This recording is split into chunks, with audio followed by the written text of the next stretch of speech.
Olá, tudo bom com você?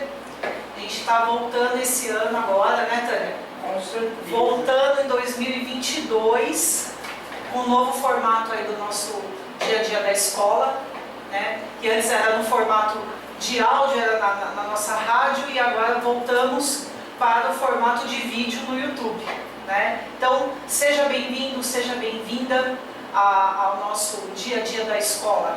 Boa tarde, Tânia. Como é que estão as coisas aí? Boa tarde, Patrícia. Boa tarde a todos que nos ouvem, que virão a nos ouvir. Como você disse, um novo formato, mas a expectativa sempre é a mesma. Falar da escola, do dia a dia da escola, aquilo que eu sempre dizia lá na rádio, né? A não romantização desse dia a dia, mas falar de coisas importantes, atuais, contextualizar essas coisas todas da escola no seu contexto histórico, porque a gente tem muito o que falar. Verdade. A gente sabe que aí algumas escolas iniciaram as aulas, né, o ano letivo na semana passada, mas a grande parte está começando essa semana e na próxima semana. Exatamente. E aquela expectativa, né? Ainda estamos no meio da pandemia, ora com um número crescente, ora decrescente, mas a verdade é que aquela estrutura mesmo que nós estávamos acostumados ainda não está acontecendo da mesma forma. Não, né? Ainda tem vários protocolos, ainda tem várias inseguranças, né? Principalmente em relação à vacinação das crianças agora, porque a gente completa a vacinação dos professores, dos adolescentes, mas aí a gente começa a vacinação das crianças, né? Dos pequenos. E aí começa aquela insegurança novamente, né? E todas as dúvidas que permeiam e que a gente sempre vai defender, a ciência, o bom senso em primeiro lugar. Nós sabemos que tudo isso é um aprendizado ainda para todo mundo, mas a gente tem que ouvir quem está ali, dentro do laboratório, silenciosamente, mas arduamente trabalhando. Nós precisamos fazer a nossa parte, porque senão a gente não vai conseguir colocar isso em ordem. No contexto mundial histórico, da primeira vez que se passa por isso, a diferença é que hoje, como nós já falamos várias vezes, né, somos um mundo globalizado. O que antes levava um ano para atravessar um oceano, leva horas num avião. Então a gente precisa realmente colocar o pé no chão e avaliar essa volta às aulas, esses protocolos que precisam ser seguidos, o bate-papo da sociedade. Eu acho que a gente já falou isso tantas vezes, né? A escola não se resume nesse trabalho, sala de aula pedagógica. Quando a gente fala comunidade escolar, a gente está falando de professores, diretores, alunos, de pais, da vizinhança dessa escola. Então, assim, a gente precisa se conscientizar. Não está como era, e eu já disse isso uma vez, eu não sei se a Patrícia, né, vai nessa mesma ideia, é bom ouvir, mas voltar àquilo que a gente considerava normal, gente, é uma ilusão. Né? A normalidade do nosso dia a dia até 2020 não vai existir mais. Se de repente a gente não tomava cuidado, não nos alertávamos com determinadas coisas, a gente vai precisar fazer isso daqui para frente. Né? Não dá para a gente viver nessa expectativa de mundo imaginário, de que as coisas vão se enquadrar e a gente vai ter essa vidinha certinha, ou que a gente considerava certinha. Né? O mundo está aí, ele se transforma em todos os sentidos, inclusive nisso que nós estamos passando.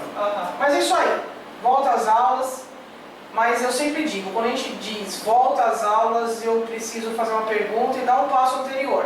Sim. Muitas escolas já começaram, como eu disse agora mesmo, mas a gente sabe também que antes da volta às aulas, nós temos aqueles encontros entre professores e gestores. Sim. Então nós estamos falando de como esse ano foi preparado ou está sendo preparado. Como é que foi a sua reunião de planejamento? Antes da sua reunião de planejamento, você fez uma reunião administrativa? Por que a gente resolveu trazer isso hoje para esse início, né, desse novo formato de podcast no dia a dia da escola?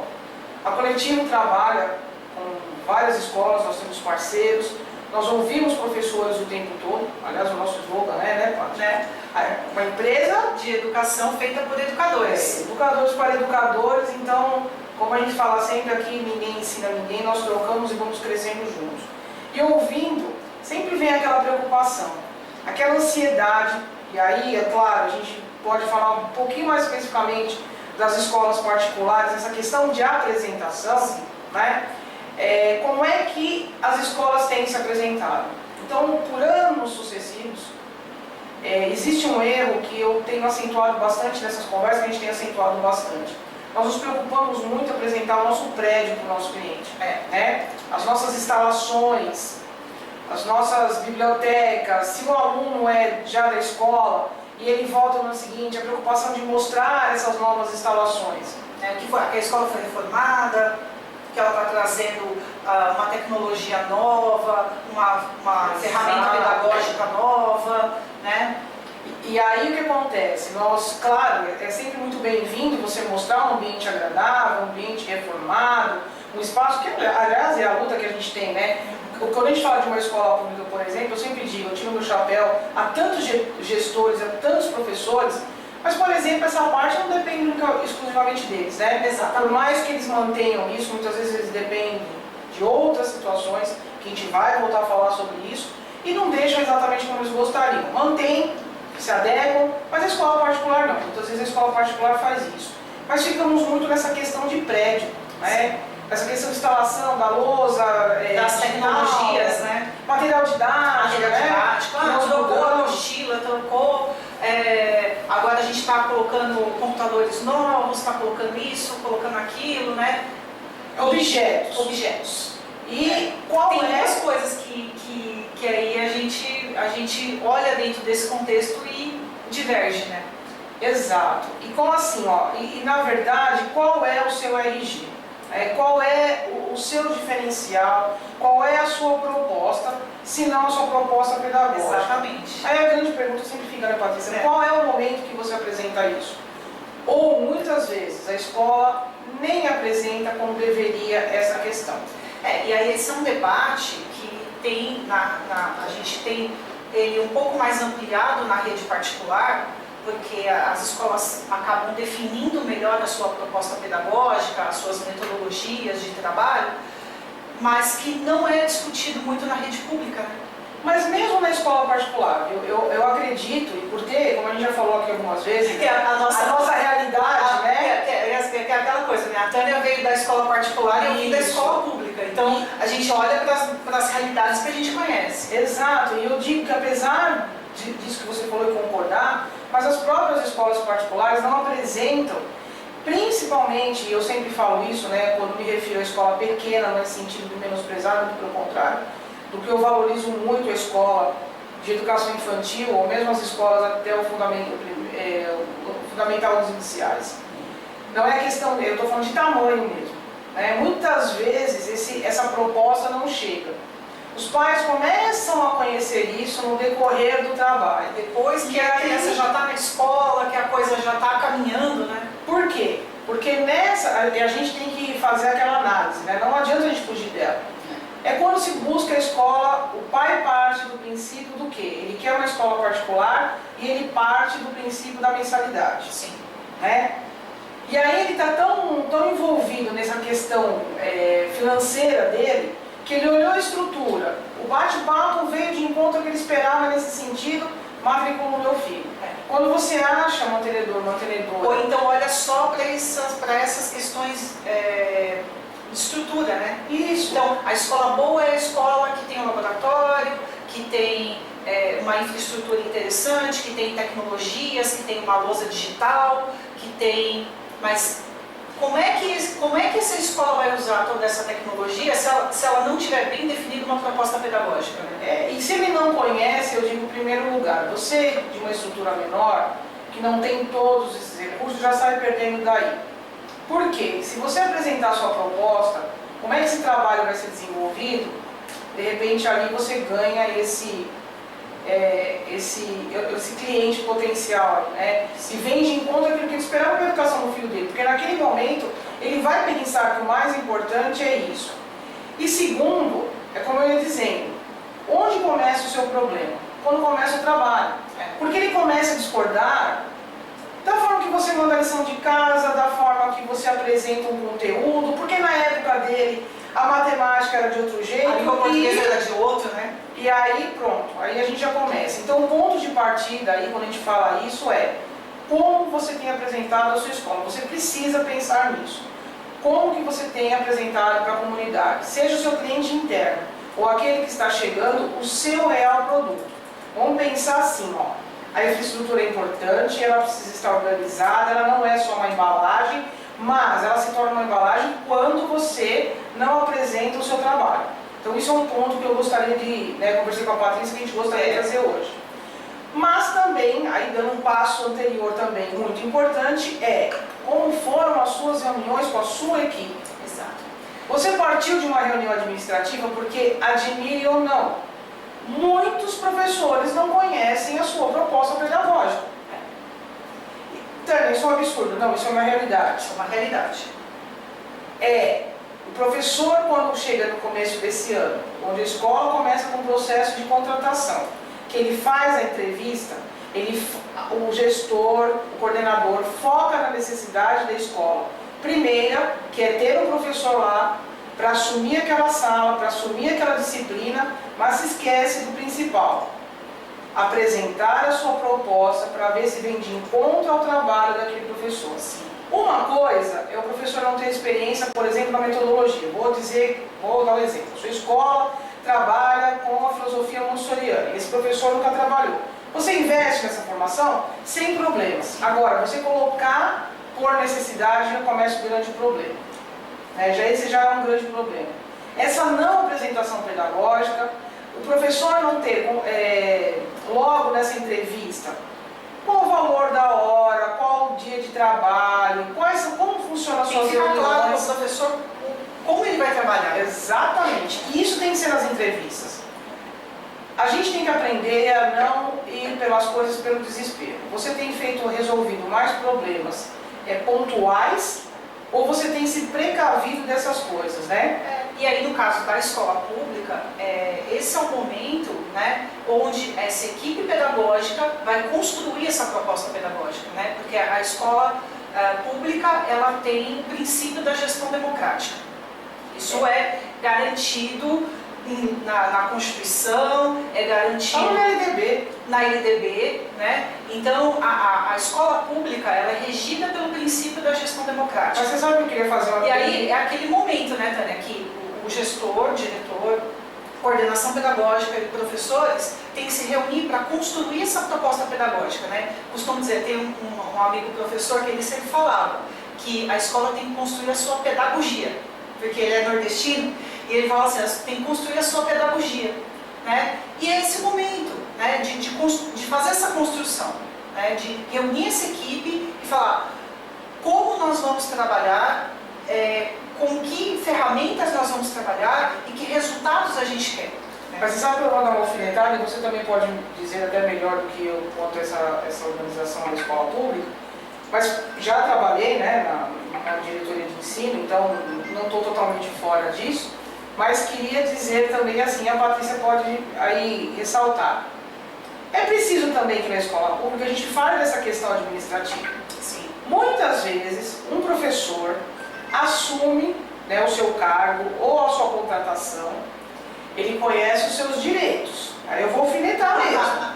Ele conhece os seus direitos, mas a questão desse funcionamento diário, do horário, das faltas, o que implica essas faltas para o aluno, tudo isso também acho que precisa ser debatido. A gente só constrói a parte pedagógica realmente, que são as ações, a gente vai falar do PPP, essas ações quando tudo está muito claro. Quando cada um de nós, e aí por isso eu digo que começa na gestão e coordenação, apresenta essa estrutura toda, eu vou poder construir, como diz a Patrícia, essa questão pedagógica. Sim. Porque aí cai no outro viés também, o tal do PPP.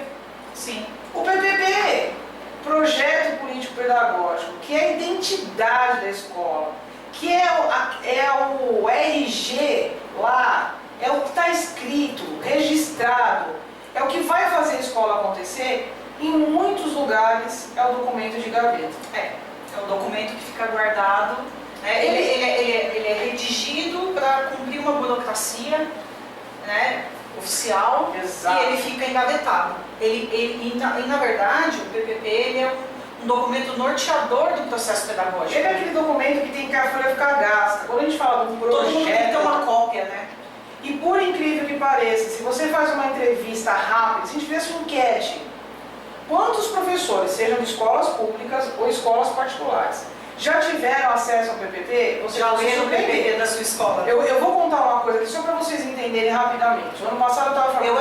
Eu era chata que ia atrás do PPP, né? Então, aí isso se torna conveniente, né? Mas a verdade é que, assim, o projeto político-pedagógico é desenvolvido de uma maneira, isso, claro, nas escolas particulares, quando precisa de autorização, junto com o regimento. Depois, como todas as escolas, sejam elas públicas ou particulares, apresenta esse plano anual, né? Que ele vai lá beber nessa fonte do projeto político-pedagógico, então ele é um projeto político-pedagógico. Mas muitos diretores fazem isso quando, lá no começo do ano, essa época agora, né? Que eu tenho que entregar o plano, eu tenho que entregar o calendário, entrego no formato que, de repente, junto com o supervisor, ele desenha. Mas a própria equipe pedagógica não conhece. Então, quando eu falo de um projeto político-pedagógico, eu falo o projeto como um plano. Eu preciso estabelecer metas e as metas e as ações e transformar em realidade. Então, eu preciso escrever. Se eu sozinho faço isso, como é que eu tenho certeza que tudo aquilo que eu planejei, eu tenho uma equipe que vai constituir isso comigo? Então, por isso que a gente fala, desenvolver. É claro que quando alguém abre uma escola, quando ele traça um caminho, ele pode beber nas várias filosofias. Mas quando eu vou colocar isso na ação, eu preciso de participação da minha equipe. Então, para que eu realize, para que eu transforme isso, eu preciso dessa participação. Quando eu falo do projeto político, gente, nós já falamos isso tantas vezes, eu vou repetir. A escola tem uma função social. Sim. Independente de ser pública, independente de ser particular, nós não estamos lá para reproduzir conteúdos de livro didático. Nós temos uma questão social e a gente vai falar, Patrícia, é uma coisa que a gente tem que rebater muito. Qual é a função social da escola? A gente fala, eu li um artigo agora mesmo. A gente pode guardar esse tema aí para outro dia. Né? A gente ampliar esse debate. As pessoas. Por quê? Toda vez que eu leio algo que a nossa professora Eliane publicou agora mesmo na sua página, todo mundo, se não sabe, a gente já fala, é uma das nossas parceiras queridas no nosso programa de educação inclusiva, sim, que tem um filho autista e cego. E ela saiu agora na reportagem da Record, vai sair na reportagem da Band. Ela coloca sobre a vida de um autista severo. Então, ela republicou, na verdade, uma queixa de um irmão de um autista severo, dizendo que a vizinhança inteira conhece ele desde que ele nasceu, sabe desses transtornos e que todo mundo é muito lindo, maravilhoso e perfeitinho nas redes sociais, mas que no dia a dia não se esforça em nada para transformar ou amenizar um pouco daquilo que aquela família passa, a gente sabe que não é fácil. Então, mas o que isso tem a ver com a função social da escola? Tudo. Sim. Se a sociedade não caminha numa discussão, se nós não nos inteiramos, a escola, que é o lugar de encontros dos diferentes, nós não vamos mudar nunca. Então, a escola, com uma função social, nesse processo democrático que a Patrícia está falando, a gente precisa fazer acontecer. Sim. Projeto político pedagógico, as atividades educacionais. Então, assim, quando eu vou transformar todas aquelas ações nesse ensino-aprendizado. Então, o projeto político-pedagógico não é o documento de gaveta, não é o documento para entregar para o supervisor, e é o momento, gente, é o momento de discussão sobre ele. É o momento de reavaliação, principalmente quando nós viemos de um ano 2020 aí de lockdown, depois nós tivemos um 2021 que volta às aulas praticamente no meio do ano, aquela expectativa de aula agora de 2022, porque a gente está pisando em ovos, a verdade é essa, não adianta a gente ter essa ilusão, agora engrena, a gente só vai saber disso no decorrer. Ou seja, a gente não pode mais dizer que esse momento, nossa, tenha aquele plano B, a carta na manga. Não! Essa é a hora de constituir um projeto com presencial, com não presencial. Na verdade, a escola vai ter que se reconstruir nesse momento, né? Ela vai ter que se repensar. Mas já pegando o que ela passou. Já está, porque assim, todo esse processo que a gente passou da pandemia, da escola ter que fechar do dia para a noite e ter que trabalhar remoto, quer dizer, tudo isso foi um impacto muito grande para o sistema educacional, né? Agora é a hora. E agora a gente vai ter que repensar esses caminhos, né? Exatamente. Pensar, inclusive, uma coisa importante que são as recuperações de aprendizagem, que é outra coisa que a gente vai falar ao longo aí do ano, porque está todo mundo muito preocupado em como esse aluno vai se recuperar. Né? Como é que, mas vai recuperar a aprendizagem ou essa criança, esse adolescente vai começar a aprender de uma outra forma? Então, tudo isso tem que ser pensado. E ó, eu vou reforçar o que eu sempre falo nos nossos encontros da BNCC. Todo aluno, todo. É triste você ver ainda as discussões de mães tendo, mães, famílias, né? Não são só as mães, pais, famílias, tendo matrícula de alunos negadas por terem alguma deficiência, alguma dificuldade. Gente, então quando a gente fala desse todos, aí é nessa hora do projeto político-pedagógico. Não cabe mais a desculpa que a minha escola não tem estrutura. Não é a escola que não tem estrutura. A gente tem que assumir o que nós, profissionais, estamos fazendo. Quando a gente fala de recuperação do aluno, Patrícia, a gente tem que se perguntar também o quanto nós temos que buscar nessa nossa recuperação profissional. O professor já está tendo que se reinventar desde o início da pandemia. Né? Ele teve que ir atrás das novas tecnologias, ele teve que se aprimorar numa série de coisas que nós demoramos também, né? Que a gente ficou, por quê? Porque a gente está num sistema educacional do século XIX. A gente está acostumado com esse modelo de sala de aula, com esse modelo de educação que ainda é do século XIX. Né? Então, quer dizer, a gente teve que se readequar estruturalmente. A gente volta para a questão da estrutura, né? A escola teve que se readequar na questão estrutural, teve que implantar plataformas de EAD, teve que colocar informatização dos conteúdos, etc, etc. Agora a gente está num outro momento, né, de discutir o projeto pedagógico, né, de discutir como é que a gente vai trabalhar depois de todas essas mudanças, né, e bebendo lá atrás, porque as mudanças já estão se acontecendo antes da própria pandemia. E aí a questão é a recuperação da aprendizagem. Que recuperação é essa? Né? Ou que expectativas são essas? Porque quando a gente está falando de recuperação de aprendizagem, a gente tem uma expectativa. Só que a expectativa que a gente construiu é uma expectativa de 2019, pré-pandemia. Né? E aí a gente tem uma realidade pós-pandêmica. Como é que a gente vai reconstruir essa expectativa, né? E aí eu falo da recuperação de aprendizagem, reconstruir essa expectativa e criar estratégias para chegar nesse resultado, né? Estratégias diferentes do que a gente sempre construiu, do que a gente sempre pensou. Por isso que não cabe mais essa história de que, na minha época isso funcionava. Gente, aquilo que eu acabei de falar, né? Não tem nada mais cruel você dizer que a sua escola não tem estrutura para receber um aluno. A nossa época acabou dia 14 de março de 2019, de 2020, mas eu digo até antes das discussões. Né? Eu digo até antes, quando a gente falava de alfabetização, porque na minha época, a gente envelhece, a gente fala das pessoas de idade, mas a gente está envelhecendo no momento que a gente nega as mudanças que estão no nosso entorno. O mundo mudou. O profissional que eu era há 30 anos atrás, eu não posso ser. O aluno que eu atendia há 30 anos atrás não é mais o mesmo aluno. Então, quando eu falo na minha época, então é assim, era a sua época. A época desse aluno novo requer um professor, um profissional que busque essa atualização. Sim. Não é você que está sentado naquele lugar enquanto aluno, você está como professor. É aquela história, se o médico não for aprender a mexer com uma tomografia computadorizada e querer trabalhar só com raio-x, ele está fora. O advogado hoje leva o escritório dele embaixo do braço. Todos os processos agora são digitais. Então é assim, a gente não pode mais dizer, na minha época funcionou. Na minha época, vários alunos eram alfabetizados. Quando você diz isso, você nega o levantamento social em todos os sentidos. Número populacional, a estrutura da sociedade, quais eram esses alunos alfabetizados, quem era o seu entorno alfabetizado. O contexto social desses alunos, né? Então a gente tem que pensar nisso. Quando a gente fala nessa volta, eu vou reafirmar isso, as suas reuniões têm que estar voltadas para o que está acontecendo agora. E assim, é preparo mesmo, não vai esperar começar. E outra coisa, isso é um alerta mesmo para as escolas de porte pequeno.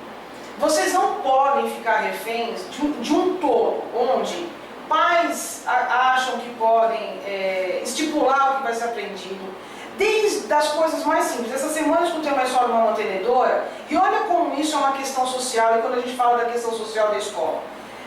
A escola vinha alertando desde o ano passado sobre o uso de uniforme esse ano. Gente, escola particular tem um regimento, tá vendo como eu falo? Como que você apresenta a sua escola? Você apresentou a sua pedagogia e as suas normas? A escola está alertando o ano todo sobre o uso do uniforme esse ano. Por conta do retorno às aulas presenciais. Ano, eu não estou falando que ela avisou mesmo, estou falando de ano, tá? Começa as aulas no primeiro dia, estava chovendo, foi segunda-feira. A mãe liga para essa mantenedora e diz assim, olha, só tem uniforme de inverno, eu posso mandar ser uniforme? Olha mãe, como a gente alertou, precisa do uniforme, você não quer entrar em contato com a escola, mesmo que tenha um uniforme antigo, bom, claro que acontece, eu estou falando com uma escola pequena, onde a mantenedora fala diretamente com os pais, o que me chamou a atenção nessa história? Não interessa os detalhes, mas olha só. Essa conversa começou, a mãe não conseguiu resolver da forma que ela queria, porque na verdade ela queria, né, autorização levar a menina da forma que... O que ela faz? Ela liga para o marido e o que faz? O marido liga para essa mantenedora. Vocês conseguem perceber o que acontece aí? Eu jogo meu marido, que é homem, que vai falar com a mantenedora, mulher, e que de repente vai o que? Amedrontar isso. Gente, isso não cabe. Isso envolve tanta coisa. Isso que a gente está falando do uniforme, por isso estou falando da apresentação.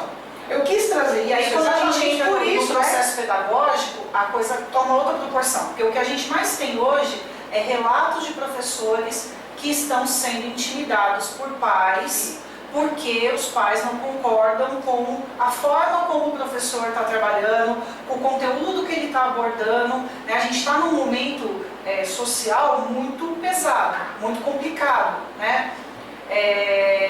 E os professores estão sendo muito pressionados nesse sentido. Não é só a escola porque particular não, hein? É aquela coisa de tem que prevalecer aquilo que eu acho. Então, eu vejo relatos de professores o tempo todo, né? Eu participo de alguns grupos de professores e a gente vê esses relatos. Olha, o pai chegou e denunciou o professor porque não gostou do conteúdo. O pai foi na diretoria denunciar a escola porque o professor fez um projeto XYZ e ele não concorda. Porque abordou um determinado tema, porque temas que às vezes trabalhou a alfabetização de um jeito que ele não concorda. Quer dizer, o professor está sendo esmagado. A liberdade de cátedra do professor está sendo passada, isso está passando como se fosse um rolo compressor. Exatamente. Mas aí, quando o pai não concorda, eis o posicionamento, que é o segundo ponto aqui disso. Como é que é a sua relação? Como é que é essa relação de trabalho?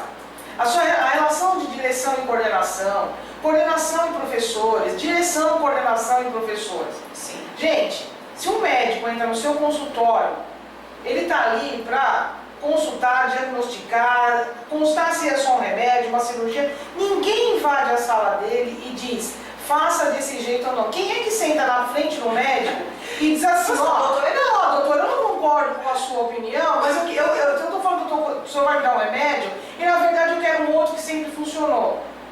O professor entrou na sala de aula, mas espera aí, ninguém acompanha o trabalho do professor? Não, a gente já conversou aqui, quando a gente fala de treinamento e coordenação. Sim. Essa relação precisa ser profissional. Por isso que você precisa conhecer o seu professor, apresentar a sua escola, esse professor se apresentar. Sim. Quando você vai acompanhar essa sala de aula, e você tem o direito, mas tem que ser de uma forma profissional, professor, hoje eu vou assistir a sua aula, e não é uma questão de intimidação, mas é pela construção desse projeto político-pedagógico. Exato. Ou seja, as coisas não estão voando, mas a liberdade de cátedra do professor, ele se formou para aquilo. E por isso que aí a gente volta no ponto do projeto pedagógico. Quando a escola tem um projeto pedagógico bem definido, isso dá segurança para o professor trabalhar. Por quê? Porque o professor não vai ficar refém de uma situação inesperada. Então ele tem o planejamento dele, mas quando o projeto pedagógico não está amarrado com toda a equipe, ele fica vulnerável. Exatamente. Por quê? Na hora que dá um problema, ele pode, os colegas podem tirar o corpo fora, falar, não vou me envolver com esse problema, resolva. A coordenação pode tirar o corpo fora e falar, resolva, porque foi você que deu esse conteúdo, você que fez o planejamento dessa aula, e o professor vai ficar sozinho nessa empreitada. Né? Muitas vezes. Em outros momentos, aí a escola vai comprar a briga e vai falar, não, nós vamos defender o nosso professor. Mas, é isso que eu estou falando, ele fica numa insegurança pedagógica, ele fica numa insegurança de não saber se a equipe escolar vai apoiá-lo ou não vai apoiá-lo. Né? E aí é que a gente agora, se essa proposta proposta é definida com a coletividade da escola, né? Ou se é uma escola particular, vamos dizer, que tem menos gestão democrática, né? Tem mais uma coisa do ideário, dos mantenedores e da direção, etc. Isso está bem alinhado e essa construção pedagógica está sendo feita coletivamente. Esse professor tem mais respaldo. Por quê? No dia que um pai chega lá e condenar um conteúdo, condenar uma situação que aconteceu na escola, uma metodologia que foi aplicada, né? Principalmente os conteúdos que estão sendo questionados agora, a escola acho que vai falar assim, olha pai, o senhor sabia que a escola trabalha nesse contexto. O senhor colocou seu filho aqui, a senhora colocou seu filho aqui, sabendo que nós trabalhamos dentro desse contexto, né? Com essa metodologia, com esses conteúdos e com esses princípios pedagógicos, né? Quando matriculou, é aquela história, né? Vem de encontro aquilo que você busca.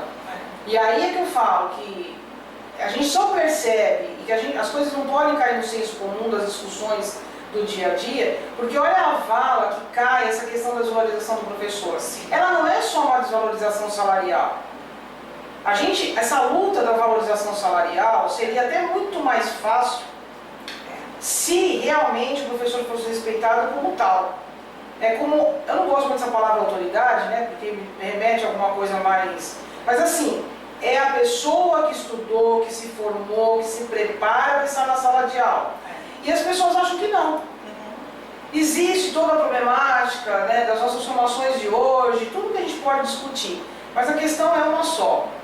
Quem é o professor nesse contexto, desses inícios das aulas? Nesse ensino-aprendizado, é lógico, o foco ao aluno, até porque quando a gente fala desse projeto político-pedagógico, quando eu crio essas questões como a Patrícia falou, esse projeto elaborado, eu tenho que falar de uma avaliação diagnóstica desses alunos. Os que estão na escola e os que estão entrando. Veja, não é classificação, hein? Não é classificação. É eu saber se aquilo tudo que eu estou construindo, porque no nosso, né, nas discussões, é aquela história, né? Eu gosto de palavras em português. Chuvas de ideias. Vem várias. Né? A gente constrói um ano maravilhoso em uma reunião pedagógica. A questão é, tudo aquilo que nós elaboramos, que nós pensamos, vai acontecer em todas as salas, exatamente, com todos os alunos. alunos. Dessa unidade do pedagógico, que tem que ter. Né? Então tem que dar um passo atrás. Qual é a realidade dos meus alunos? Será que o meu aluno é aquele que eu assisto no vídeo? Por isso que eu falo que eu adoro, hashtag só que não, aquelas vendas do tipo alfabetize qualquer aluno, utilize esse material com qualquer aluno. Primeiro que eu já não gosto da expressão qualquer aluno. E segundo, essa questão da avaliação é uma avaliação do aluno, da comunidade, do que eu posso oferecer naquele espaço. Tudo isso é a constituição desse projeto pedagógico. O projeto pedagógico ele é uma construção coletiva. Ele tem que ser discutido com a equipe pedagógica, né? Com os professores. Por quê? Mesmo numa escola particular, é uma realidade que eu não conhecia ali em loco, mas a gente acompanha no nosso dia a dia aqui na coletiva, né? Esse professor, ele tem que participar dessa construção. A escola tem um ideal, olha, eu sou uma escola tradicional, eu sou uma escola montessoriana, eu sou uma escola construtivista, eu sou uma escola regemílio, eu sou qualquer coisa que eu quiser, eu sou escola da ponte. Eu vou escolher uma metodologia, porque aquilo enquanto educador, enquanto mantenedor, é aquilo que eu acredito enquanto proposta pedagógica, mas quem vai estar no dia a dia com os alunos são os professores. Eles têm que participar dessa construção. Senão vira aquela coisa, eu cumpro ordens. Não, né? O ideário de mantenedor é maravilhoso, eu acho, como você fala. Aliás, a Patrícia citou a Escola da Ponte, né? O próprio professor Pacheco diz, gente, a Escola da Ponte está lá em Portugal, numa comunidade, com uma realidade, você vai beber daquela fonte, você vai estudar aquilo tudo, é muito muito bem, mas trazer para a sua realidade é uma outra coisa. Então você vai entender aquela funcionalidade, aqueles estudos, aquela dinâmica, mas e agora? Como é que eu aplico isso na minha realidade? É isso. Então o ideário é válido, não é uma crítica, não. Mas você tem que trazer a sua equipe para isso. Para essa discussão, para construir. Por quê? Porque é o professor que vai construir as expectativas de aprendizagem, é o professor que vai fazer as métricas, é o professor que vai avaliar esse aluno, que vai saber as formas de alcançar os resultados que esse aluno quer, que essa família espera, não, que essa escola precisa espera. mesmo, né? O que é educação? Eu acho que a gente, quando pensa nessa função social, a gente tem que pensar, a escola tem a sua identidade. Sim. Não é o que a família quer, o que realmente, por que a escola existe? Qual é o papel dela nessa sociedade? Uma coisa que a gente fala de família, escolher é uma escola religiosa, então cabe, eu enquanto pai, mãe, responsável, não, eu vou colocar numa escola de fundamento católico, de fundamento islâmico, isso é uma coisa. Agora, a questão da construção pedagógica nós formamos para formar cidadãos. Esses cidadãos, eles precisam estar prontos.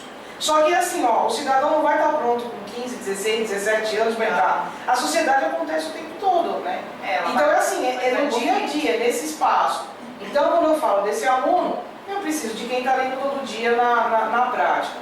E aí por isso que fica esse toque, iniciar dessa forma. Como é que você começou o seu ano letivo? Como é que você diz assim, olha, a gente já foi para a sala de aula, mas como está a constituição e a construção dos documentos, dos seus planejamentos, da sua organização? Porque assim, a escola existe pelo e para o aluno. É esse cidadão que a gente está formando. Então tudo isso está muito bem organizado, muito bem costurado, muito bem alinhavado. Costurado não, alinhavado, não precisa já puxar e fazer de novo. A gente vai lá e faz. Mas as relações precisam ser claras, elas precisam estar determinadas. Quem faz o quê, quem está o quê, qual é o papel da família, qual é o papel do diretor, qual é o papel do coordenador. As expectativas, né?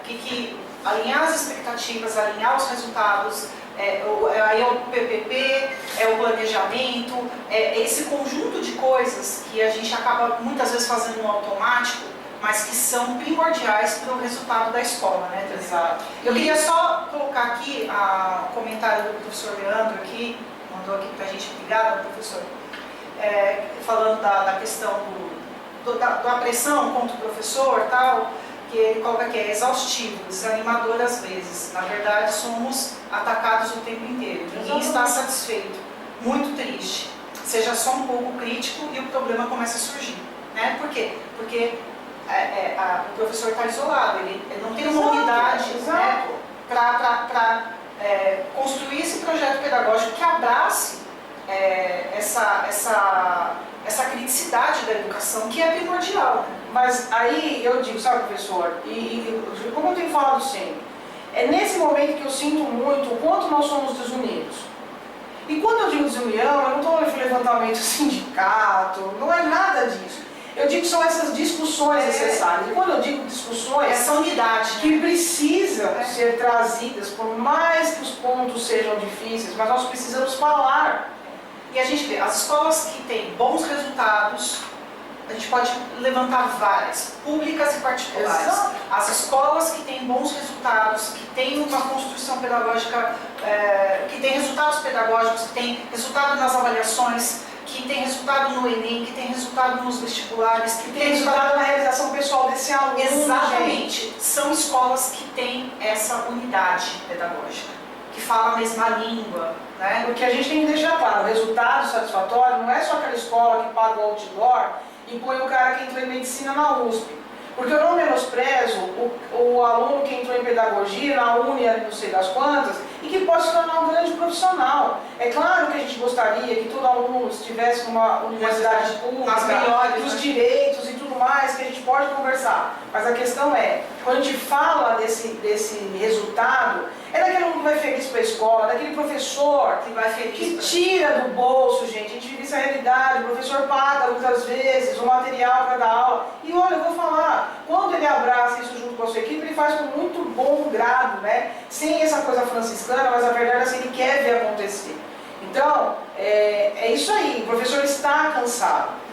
o tiroteio cai, né? Chega a ser até engraçado, eu não queria falar disso, mas eu vou ter que falar, né? A gente olha as campanhas agora, o último pronunciamento do senhor ministro da Educação, como se fosse o governo mais amigo do professor, né? Nossa, gente, a gente não pode cair nas ciladas, não estou falando de candidato, eu estou dizendo assim, a gente não pode cair nessas ciladas. Nós temos que nos posicionar. E aí, eu vou falar o que eu falei, acho que no antepenúltimo programa. Diretor, diretora, coordenador, coordenadora, é você. O professor precisa dessa parceria. Sim. Se você não abraça isso junto, se você não constrói isso junto, você é mais um que está relegando esse professor e está colocando ele à prova. Então é nessa hora que a gente fala, trabalho em equipe, não é slogan de campanha não. Trabalho em equipe é no dia a dia. E nós temos que ser profissionais. De apontar os erros sim, porque também só erra quem está tentando fazer, porque quem não está fazendo nada. Não vai sempre estar na situação de conforto. Professor, escutar o seu colega professor, porque a sua realidade compartilhar, a sua formação é diferente, a sua ideia pode ser diferente, mas a do seu colega pode abraçar melhor. Então, por isso, é um ano que a gente tem que pensar. Tem alguma forma de fazer diferente? Tem. Todo começo de ano tem uma forma. Sabe? Se nós, e isso começa no individual, nos posicionarmos e assumirmos que nós somos os profissionais, que somos nós os formados, mas a gente tem que ter argumento. E quando eu falo que é essa questão aí que a gente está separado, muitas vezes a gente diz assim, não quero falar com o pai do aluno porque ele vai falar mal de mim. Quem é o profissional da história? Qual é o seu argumento? Exatamente. Eu tenho certeza que se nós tivermos argumento, a gente vai ver, não vai ser do dia para a noite, né? Não vivo no mundo da Alice. Mas a gente tem como reverter isso, gente. Exatamente. É assumir esse lado profissional. Então, aí eu digo, gestor, gestora, quando você for fazer a sua primeira reunião de pais, não apresente a sua equipe lá no fundo, na parede. Ah, olha, esse é o professor de matemática. Parece que está tudo no paredão esperando um tiro. Deixe esse professor falar. Não tem tempo para explanar, mas dê 2 minutos para o seu professor se apresentar. Sim. Aproveite essa primeira reunião de pais e mostre toda essa estrutura da escola na funcionalidade pedagógica. Isso é uma valorização do professor também, né? Significa que esse professor é um indivíduo, né? Quando ele vai lá na frente, ele se apresenta para os pais e ele fala do trabalho dele, das expectativas que ele tem, é uma forma de valorizar o professor também, porque ele não é uma peça descartável que está lá no cantinho da parede, que a escola pode trocar a qualquer momento, né? Não, gente, é assim, essa é a visão que eu tenho da maioria das primeiras reuniões de escola. Toda aquela equipe lá em pé, ou mesmo que seja sentada, parece um paredão. Então é assim, o diretor vira, isso aqui é o professor de matemática, esse é o professor de arte, passa, o professor não abre a boca. Então assim, dê um minuto para a sua equipe pedagógica, nem que fosse para falar o nome, a sua formação, ou pegue alguns deles ali e deixe explanar esse trabalho, dê representatividade para o seu professor. Deixa essa comunidade escolar entender quem é quem nesse contexto. É dessa forma que a gente vai mudando essa estrutura. Olha, a gente sabe das escolas públicas fizeram reuniões agora de apresentação, alguns relatos muito interessantes. A professora elogiando a escola que ela está dando aula.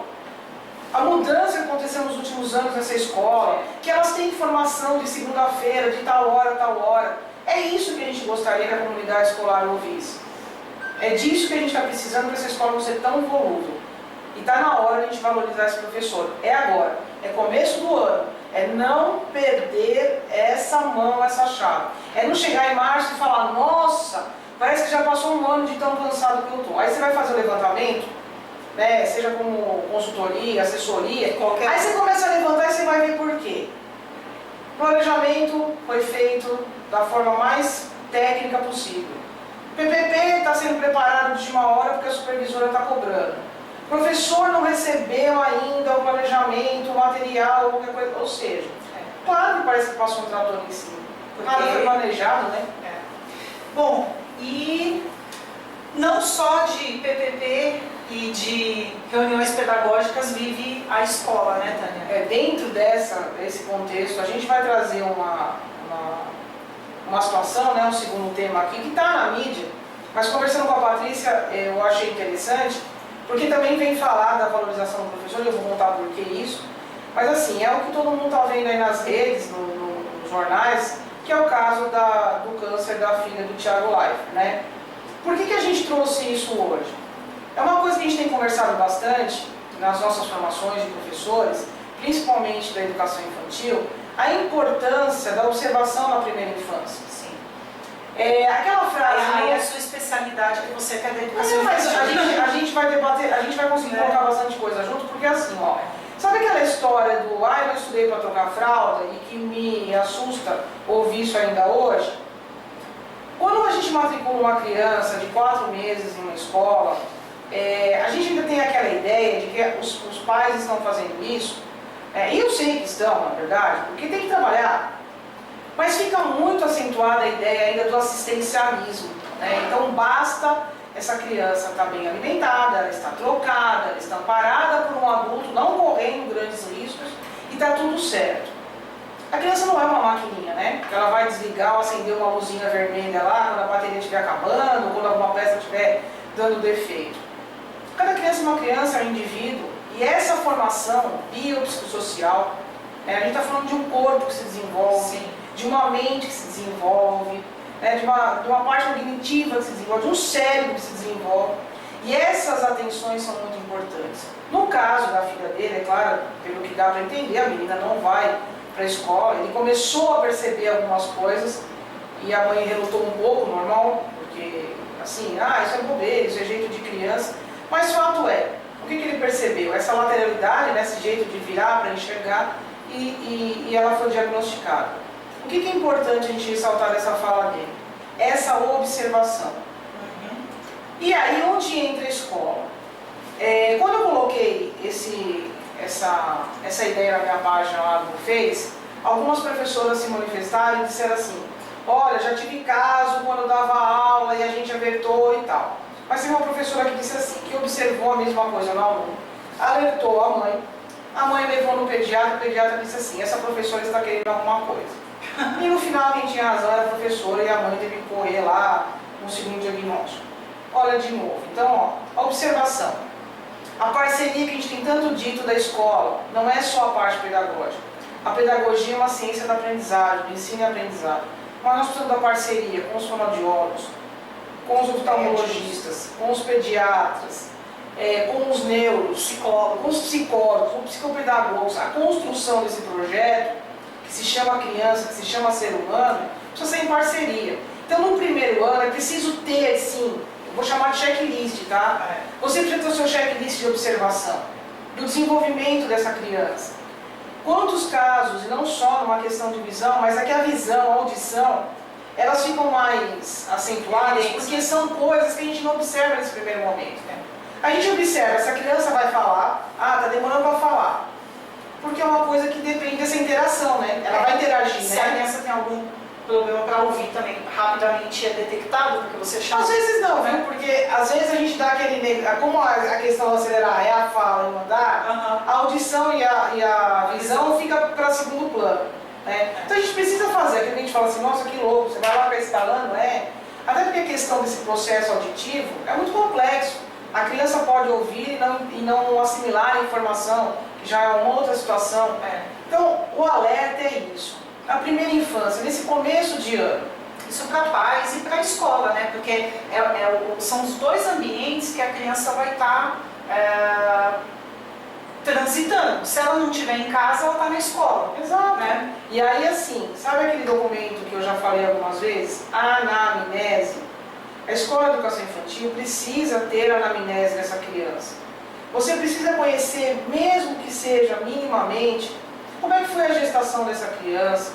Tem alguns levantamentos da anamnese que ficam muito mais fáceis quando você observa alguns comportamentos e algumas coisas dessa criança. Então, levando para dentro da escola, ficou alerta para os pais, é claro, para essa criança que não vai à escola, como é o caso deles, mas, para nós, educadores, o nosso ambiente, a anamnese, a primeira infância precisa ter anamnese. Nós precisamos conhecer um pouquinho desse histórico e a observação. Não deixar para lá. Então, quando eu falo assim, o que tem a ver? Eu não estudei para trocar fralda. Quando você vai trocar a fralda numa criança, se ela sentir uma dor no movimento que você fez, é um alerta. Então, nós não estudamos para trocar a fralda. Nós estudamos para lidar, para trabalhar, para construir a primeira infância. Então, acho que essa é muito importante. A criança vai relatar uma situação que ela está vivendo. Isso dá então é assim, trazer o caso é realmente também, para início de ano, quais são os seus protocolos de observação? Como é que você conversa com os seus professores, com os seus educadores da primeira infância, dos primeiros anos, sobre essa questão da observação? Como é que você constitui esses relatórios? Que é outro assunto que a gente vai trazer. Essa observação é objetiva, ela não é subjetiva. Eu acho que não. Até porque assim, e aí que eu digo que a gente precisa se colocar enquanto profissional. Nós não podemos diagnosticar. Se a gente observar, tirar uma foto com um aluno, acontecer que nem no caso da filha do Live, ficou uma mancha vermelha, uma mancha branca. Em primeiro lugar, observe se o problema não está na sua máquina fotográfica ou no seu celular. Porque a história do professor que falou para mim que o aluno só pintava de preto, e eu fui observar o aluno, quando eu abro o estojo dele, ele só tinha lápis de lição e lápis preto. Então, é óbvio que ele só ia pintar de lápis preto. Eu acho que a grande questão é qual material você está usando. Segundo, nunca dê um diagnóstico. Simplesmente saiba constituir uma reunião, uma observação. Olha, observamos, mostra, esse comportamento, essa situação. Exatamente. E nós sugerimos que a criança... Exatamente. Mas aí para isso a escola tem que ter esses protocolos, tem que ter isso construído na escola. Conversado, exatamente. Conversado. E os profissionais orientados de como e o que observar. E aí, gente, eu digo, mesmo que você não tenha ali todos os dias, mas as parcerias como a gente propõe, psicólogo, psicopedagogo, gente, o fonoaudiólogo nesses primeiros anos, a gente tem ideia de fonoaudiólogo só para o cara usar chupeta, porque está demorando para falar. Não é. A parceria da fonoaudiologia com a alfabetização é fantástica. Mas se você orientar em como fazer esse protocolo, se professor orientado, não caia na ilusão de querer aprender isso na pedagogia, por favor, porque você, gestor, também fez pedagogia. Mas construir esses protocolos, por quê? E a escola pode construir junto com esses profissionais, né? Então, de repente, a direção, a coordenação, chamar o profissional, falar, olha, o que a gente pode observar, trazer essa formação dos professores, o que a gente observa, para onde a gente encaminha, de que forma a gente faz isso. Quer dizer, você orienta esse professor para ele poder observar da maneira correta. Né? E até a gente não cair no campo da comparação. Exato. Né? Nossa, o aluno ali andou com tanto esse aqui. Gente, às vezes é uma característica, mas também não dá para esperar 2, 3 anos. Então, para isso, o professor precisa conhecer a faixa etária que ele estava trabalhando, estudar, o que eu espero dessa faixa etária. Porque junto com esse profissional, você construi esse protocolo. Olha a seriedade. Isso que eu falei, das expectativas de aprendizagem, né? Isso está tudo integrado. Gente, não dá mais para ser só uma escola assistencialista. A gente não está salvando só a vida, não é só a visão de uma criança, é um cidadão. É nessa fase, a neurociência está falando tanto isso. O que acontece no cérebro de um ser humano nesses primeiros anos de vida? Então é muita coisa aí que a gente precisa colocar. Então, é a seriedade dessas observações, a importância da escola de educação infantil, a importância do atender, do formar esse aluno, essa criança, quer dizer, aluno não, porque eu não gosto de chamar aluno de educação, a criança de educação infantil de aluno ali. Mas assim, a verdade é, a primeira infância tem sua importância, o profissional dessa primeira infância tem importância, mas cabe a nós organizarmos esse universo escolar e sairmos desse universo que só bexiga colada, só painel é importante. O importante é toda a constituição desse projeto político-pedagógico que cabe na amnese, uma observação, porque a saúde interfere no aprendizado do aluno, e acho que isso não é novidade. Eu acho que são os dois temas. Acho que para a gente começar o ano tá bom, né? Para reflexão. Acho que para a gente começar o ano tem bastante coisa para a gente pensar, né? Para a escola pensar, para o professor pensar agora nesse início de ano, né? Leve isso para a sua unidade escolar, para os seus parceiros. Eu acho que é isso. A gente não pode depois cansar. Um aluno, ele não é só um aluno do professor naquela sala de aula, ele é um aluno da escola. Leve isso, debata isso nas reuniões pedagógicas, diferencie uma reunião administrativa de uma reunião pedagógica. o aluno não é só do professor daquela sala. O projeto pedagógico não é só um documento de gaveta. A gente precisa, é o momento da gente reavaliar. A gente está reclamando bastante essas coisas, né? A gente se queixa bastante de como a sociedade vê a escola, a gente se queixa bastante de como a sociedade se volta com o professor, mas a gente precisa também pensar. Vamos olhar para a nossa e a hora que a gente olha para a nossa estrutura e a gente constrói essa estrutura, a gente se fortalece. Exatamente. É o momento que a escola se fortalece, que o professor se fortalece e que a gente tem pé no chão para encarar essas dificuldades. Acho que está na nossa hora, né? O desejo da coletiva, num todo, seja a escola pública, seja a escola particular, seja o professor de educação infantil, ao professor universitário, um ano letivo realmente que abrace as necessidades do ser escola, do ser pedagógico, que você tenha um respeito merecido, mas que você busque também isso. E a gente está aqui, né, Paty? Para somar, para dividir, para construir, para refazer. E aí a gente quer ouvir o que você tem para falar, né? Você gostou, você não gostou do que a gente está abordando, dos temas que a gente colocou? Sugira temas, né? Nossa ideia é trazer pessoas para ajudar a gente aqui nesse debate, para construir esse debate do dia a dia da escola, né? A nossa ideia é ser o flow das professoras. Exato. E sem cair naquela coisa dura, né, que às vezes é pesada. Quando eu falo assim, não existe o romantismo no dia a dia, mas também não precisa ser essa coisa pesada, né? A gente não precisa começar o ano assim, sem perspectivas. Pelo contrário, gente, nós somos formadores. E se apoderar disso. Nós temos o centenário aí o bicentenário da independência, o centenário da Semana de Arte Moderna. Nós temos tantas coisas acontecendo esse ano que a gente precisa debater, construir, desconstruir, tantas outras coisas que você pode trazer, que essa é a ideia do que a gente tem mesmo, contextualizar historicamente isso, ouvir opiniões, é isso que se faz na educação. Com certeza. Tá bom? Tânia, obrigada a você que acompanhou a gente aqui hoje. E esteja conosco na próxima. O Wellington está aqui nos bastidores, aqui, sempre dando aquela força e as provocações e tudo mais. Mas valeu, você que está nos ouvindo agora, que vai me vir ouvir depois, participe. E quinta-feira que vem a gente está de volta às 3 da tarde aqui. É isso aí. Até mais. Até.